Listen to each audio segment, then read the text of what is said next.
Talagang nakakamangha noong unang digmaang pandaigdig sapagkat ang mga sundalo noon ay gumagamit ng kakaibang taktika para lamang matalo ang kanilang kalaban. At isa na nga dito ang pagpapanggap bilang puno o tinatawag na fake trees. Sa mga panahon na yun, ang simpleng paglabas ng iyong ulo sa digmaan ay talagang napakadelikado. Dahil hindi mo alam kung ano ang pwedeng tumama sa iyong ulo, lalo na sa panahon ng gera. Subalit kahit ganoon, talagang may matatalinong mga tao na nakakaisip ng kakaibang taktika para maisahan lamang ang kanilang mga kalaban.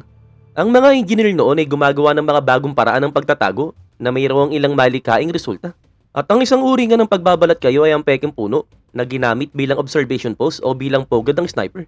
Ang unang pekeng puno ay naimbento sa France ng pintor na si Lucien Victor at ang kanyang camouflage artist na nagtatrabaho sa section de camouflage ng French Army. Gumawa sila ng bakal na lookout post at nilagyan ito ng balat ng puno at iba pang natural na materyales.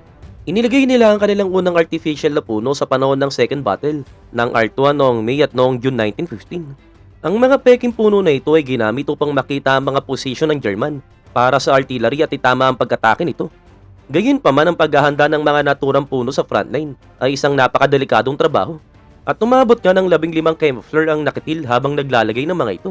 At dahil ito ay napatunayang isang matagumpay na paraan sa pagmamasid sa mga kalaban.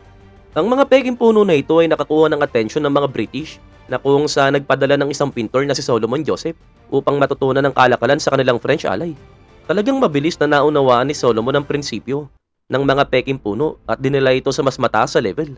Nais ni Solomon na lumika ng isang concealment artificial trees sa parang kinopya ang mga actual trees sa frontline. At para doon, gumamit siya ng mga engineers na kumuha ng tunay na puno sa no man's land. At mas maigi kung ito ay isang punong nakatil sa pagsabog. Sa pakikipagtulungan sa sikat na British sculptor na si Leon Underwood, nilikha ni Solomon ang kanyang OP3 o Observation Post 3. Ito ay gawa sa mga steel cylinder section na kasya ang isang sundalo. At sa loob ng isang 10-foot tall tube o isang hagdan na umahantong sa isang upuan, sa itaas para sa sundalo na nagmamasid sa kaaway. Ang sundalo sa loob ng puno na ito ay patuloy na nakikipag-usap sa kanyang commanding officers. At para maayos silang maitago, nag-decide si Solomon na takpan ng mga puno ng mga natural barks. At para sa gawaing yung pumili siya ng mga willow barks mula sa estado ni King George sa Windsor Castle.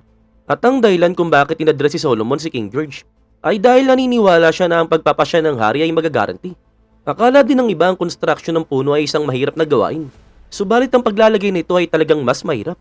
Ang paglalagay nito ay kailangang gawin sa gabi at matapos sa susunod na umaga para hindi mapansin ng mga kalaban ng pagbabago.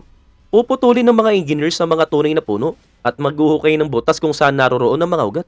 At pagkatapos ito, ang peking puno ay ilalagay sa lugar at ang lahat ay lilitaw na pareho sa umaga.